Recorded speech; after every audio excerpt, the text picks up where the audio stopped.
Hour 2, Sean Hannity Show, 800-941-SEAN. Our number, you want to be a part of the program.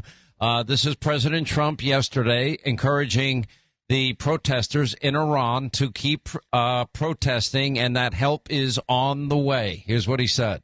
To all Iranian patriots, keep protesting, take over your institutions if possible, and save the name of the killers and the abusers that are abusing you. You're being very badly abused. And I've canceled all meetings with the Iranian officials until the senseless killing of protesters stops. And all I say to them is help is on its way. You saw that I put tariffs on anybody doing business with Iran. Just went into effect today. And I say make Iran great again. You know, it was a great country until these monsters came in and took it over. Now, this is seemingly getting worse by the day. The Iranian Revolutionary Guard forces have been out just slaughtering people. You have to imagine that President Trump means everything that he says. He doesn't make idle threats. That's one thing we know about the president. And we have right now what's happening is an evacuation, very key personnel at key U.S. military bases in the region. For example, out of Qatar, have been advised to evacuate. That is now ongoing on an expedited basis, which would, I think, be a pretty strong warning that something militarily may happen with the president. I've got to imagine there may be an attempt to get some type of arms into the hands of protesters. You can't win a revolution with a slingshot or a bottle or a brick. It's just not going to work. We have Bill Ackman put this out on X earlier today.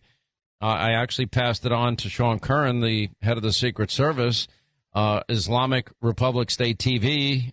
He points out, crossed a red line, airing the image of President Trump after the assassination attempt, along with a Persian message reading, quote, "This time the bullet won't miss." A direct threat against the president, obviously, here. Iranian leaders now are signaling that fast trials and executions of protesters are now beginning. We expected that first one to happen today. Haven't got confirmation. A 26-year-old expecting. The security forces, their crackdown has killed as many as 20,000 people to date.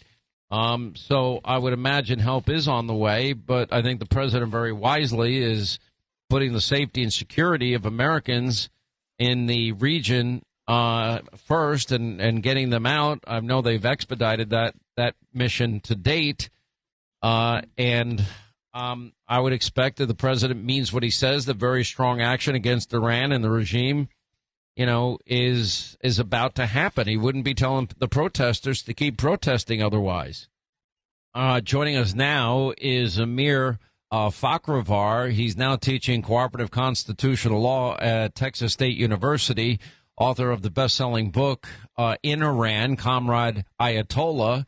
He's also the National Iranian Congress Senate Chairman. Also joining us is Congressman Zach Nunn of Iowa, a member of the Four-Country Caucus, which is Iraq and Iran veterans serving in the House. Thank you both for being here. Amir, let me start with you. What are you hearing from people on the ground? The images I'm seeing are just, you know, from a horror movie. They're horrific. Thank you, Sean, for having me. Since last week when we spoke, we lost at least 20,000 very brave Iranians, the heroes. Regime have done another massacre. It's the largest one. And in 2 days, in 48 hours, they killed, up to now, we know the number is at least 20,000, and it will go up maybe to 50,000. You cannot hear such a thing in modern history. And we are all very worried about the people inside the country. Every single family, they lost some family members. All of us, which we are living in exile, 10 million Iranians in exile, we have our family inside. And all of us, we lost some family members. It was a massacre, bloody massacre. Regime killed with the drone, Shahed drone, which IRGC gave 2,500 of those drones to Russia to kill the Ukrainian civilians. They are using right now those drones to kill the protesters in street. And just think about this tyranny, this brutal regime. They have thousands of missiles, and if they can kill their own people, most of the people who have been killed, they are teenagers. They are very young. And if regime can kill them that easy, oh, yes, they will use those ballistic missiles when they can breathe. Right now, they cannot breathe because with the hard sanction, President Trump just got them.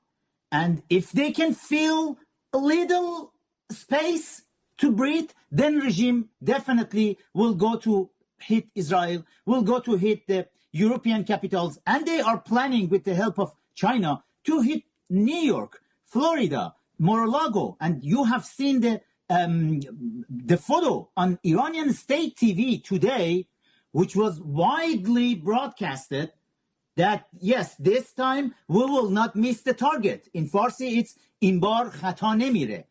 That says the first assassination attempt was their job too. They're saying in bar, that means we did it before, we missed it, this time we will not miss it.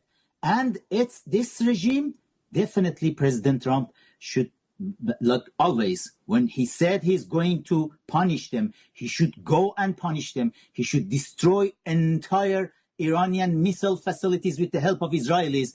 And then we have some targets, Sean. We have some very clear targets that the U.S. Army can attack. We are not talking about the boots on the ground, the beautiful B-2s and F-35s and F-47. It can be the first mission for F-47s. They can go and target. It's called the Pastor area in Tehran, in the capital of Iran.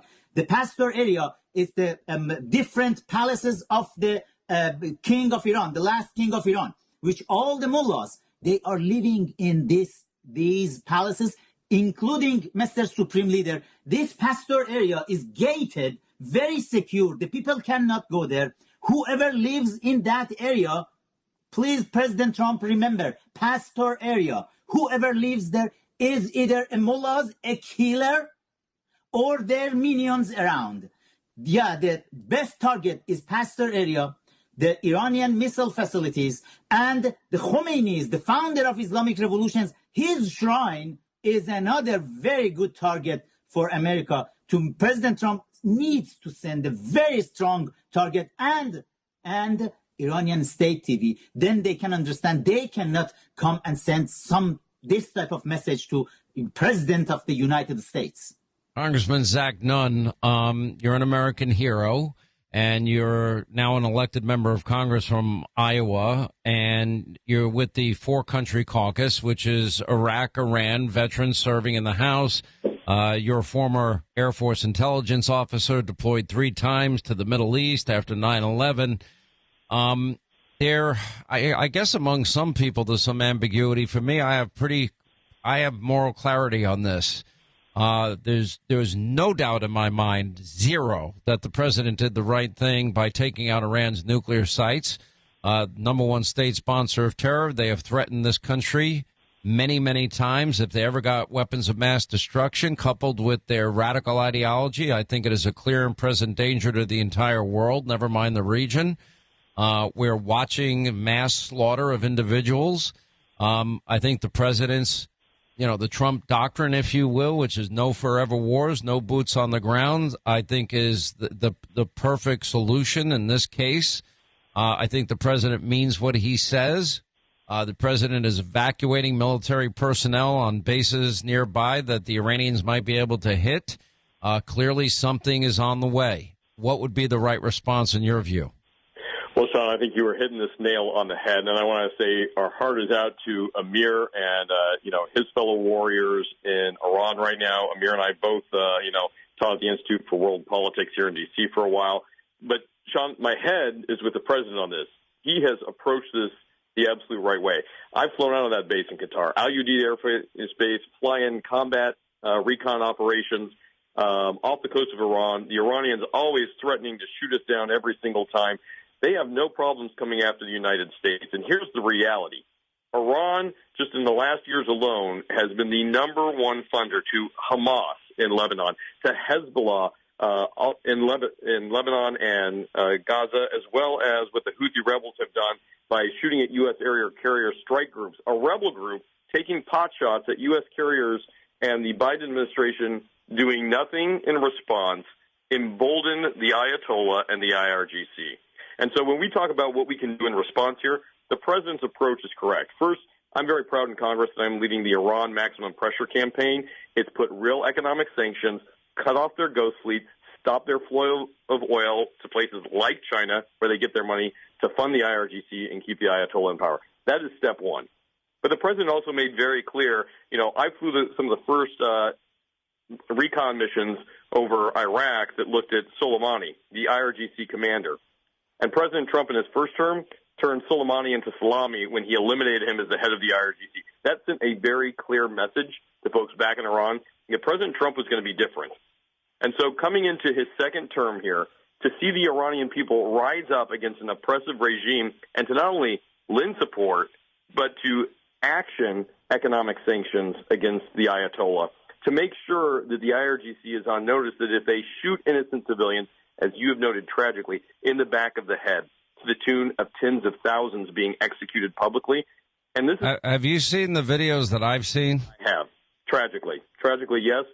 But the reality here is shocking. I mean, I want you to explain in your words, because these are not images that will ever leave you, in my view. That's why I can't air them on TV. I never, kids are watching my show. I don't want that in their head for the rest of their life. Sean, you are absolutely right. We fly a recon plane that listens to what's happening on the ground, and to hear people screaming for their life as they are lined up and executed with shots to the back of the head. And these aren't just protesters. These are Iranians across 180 different cities in all 31 provinces who've tried to stand up for basic survivability. And the Iranian people themselves are great. They are huge allies. They are huge potential partners within this region. But the reality is here, this country is under the iron grip of the IRGC. And this is where, after what you and I have seen, I guarantee the president has seen even worse. And so when he talks about taking tactical but lethal strikes, there are value-add targets here in eliminating IRGC command. I don't want to bomb this country into the Stone Age. I don't want to see boots on the ground. I want to see the biggest... By the way, for those that don't know, you're talking about the Iranian Revolutionary Guard. That's right. Yeah, the IRGC, there's two militaries effectively within Iran. Many know this. There's the Iranian military, which serves as basically just defense, and then there's the IRGC, which sponsors terrorism and tries to project Iran abroad. The reality here is protests alone are not going to be enough to destroy the Ayatollah and the death that he's done. To hold him in check, the IRGC has to be clipped, and that's a safeguard not only for the Iranian people, it's a safeguard for the 2,000 Iowa National Guards members from my home state who are deployed right now trying to protect U.S. interests abroad. It's a protection for Americans when there are IRGC operations being carried out at our southern border in the United States. And, Sean, to your very acute point here, the IRGC has come up multiple times to try and recruit people to assassinate the President of the United States, President Trump. This is a regime that's intent on trying to topple our president and is hurting millions of folks the world over. Targeted strikes on the IRGC are an effective way to clip their ability to harm the Iranian people, and ultimately, the Iranian people have to decide what their future is going to look like and how they're going to do it. The U.S. can be... And I'd like to see them get armed. I think, if there's a way to get them armed so they can fight back, you can't win a revolution with a slingshot. Listen, I could talk to both of you forever. We're going to probably have you back this week. But, thank you, Congressman, for your service, number one, and thanks for your passion and your clarity on all of this. Amir Fkhravar, we appreciate your passion, and we are praying for a speedy, transformation. The death, the slaughter has to stop. I wish I could share with everybody what I'm seeing. I wish I could. I can't. It's that bad. But I appreciate both of you. Amir, thank you. And Congressman, thank you. We appreciate you both. And we will have you back to talk more about this. This is a developing story as the president now has ordered troops in the region to come home. And that would tell me just the opposite of what some of you may think, that probably some action is imminent.